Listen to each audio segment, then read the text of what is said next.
5 berita terpopuler hari ini, Senin 5 Januari 2026 di Bloomberg Technos Flash 5 yang pertama, telaah kerugian Freeport usai smelter Manyar ikut stop produksi. Ketua Badan Kejuruan Pertambangan Perhimpunan Insinyur Indonesia atau PII Rizal Kasli menilai Freeport harus menanggung beban depresiasi aset smelter hingga 2 triliun rupiah. Setelah smelter Manyar Gresik, Jawa Timur yang direncanakan menghasilkan sekitar 50 hingga 60 ton emas per tahun, serta mineral lainnya harus berhenti beroperasi. Besaran depresiasi aset tersebut, kata Rizal, belum mencakup perhitungan biaya bunga pinjaman belanja modal, operasional, serta kewajiban pajak yang tetap harus dibayarkan. Padahal smelter tersebut pembangunannya menelan biaya investasi lebih dari 55 triliun rupiah. Meski demikian, VP Corporate Communication Freeport Indonesia, Katri Krisnati, menargetkan smelter Manyar akan kembali beroperasi pada kuartal 2 2026 mengikuti jadwal pembukaan tambang Grasberg. Kedua, jika penerimaan surat Purbaya bisa tarik sisa surplus BI. Menteri Keuangan Purbaya Yudi Sadewa menyatakan pihaknya dapat menarik sisa perolehan surplus Bank Indonesia. Hal ini dilakukan dengan pertimbangan capaian penerimaan negara dan pertimbangan kebutuhan mendesak untuk memenuhi pendanaan APBN sebagaimana PMK nomor 115 tahun 2025. Namun Purbaya menjelaskan permintaan ini akan dikoordinasikan terlebih dahulu bersama otoritas moneter negara yang juga berdasarkan ketentuan yang turut diatur.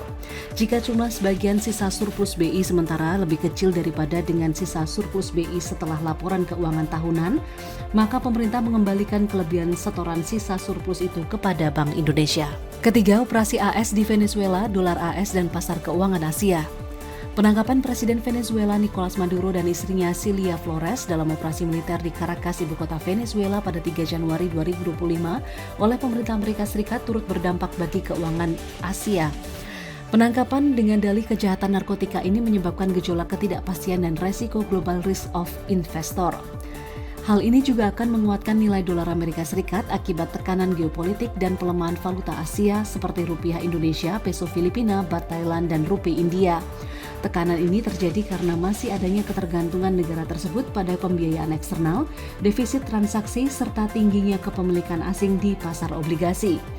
Valuta Asia yang bergerak berdasarkan persepsi resiko akan berdampak dan mengakibatkan mata uang tersebut mengalami risk premium atau kompensasi atas resiko ekstra yang lebih tinggi. Keempat, profil Maduro sekutu Putin yang ditangkap Donald Trump. Ideologi sosialis Maduro terpupuk di keluarga dengan ayah yang terlibat organisasi politik sayap kiri hingga Maduro bersekolah di Kuba. Titik awal karir Maduro sebagai aktivis dan tokoh politik bermula saat dirinya berprofesi sebagai sopir bus di Metro Caracas dan aktif dalam Serikat Pekerja Transportasi. Pada 1999, ia resmi masuk dalam dunia politik setelah terlibat langsung dalam penyusunan konstitusi baru Venezuela sebagai anggota dalam Majelis Konstituante yang memberi landasan bagi era kepemimpinan Hugo Chavez. Sebelum menjadi presiden, Maduro telah menjabat sebagai anggota parlemen dan wakil presiden pada era Chavez. Ia dilantik sebagai presiden Venezuela pada 2013 usai terpilih dalam pemilihan presiden khusus usai Chavez meninggal. Kelima, hadapi Taiwan, netizen Cina sarankan tiru Amerika Serikat Venezuela. Operasi penangkapan Presiden Nicolas Maduro oleh Amerika Serikat juga berdampak bagi Cina. Peristiwa ini langsung menjadi topik utama di Weibo, Cina pada Sabtu malam dengan 440 juta tayangan di platform mirip X tersebut. Dalam komentar ini banyak netizen yang menyinggung jika Cina dapat meniru apa yang terjadi di Venezuela terkait konfliknya dengan Taiwan. Namun di sisi lain, Kementerian Luar Negeri Cina mendesak Amerika Serikat untuk membebaskan Maduro dan istrinya serta memastikan keselamatan mereka.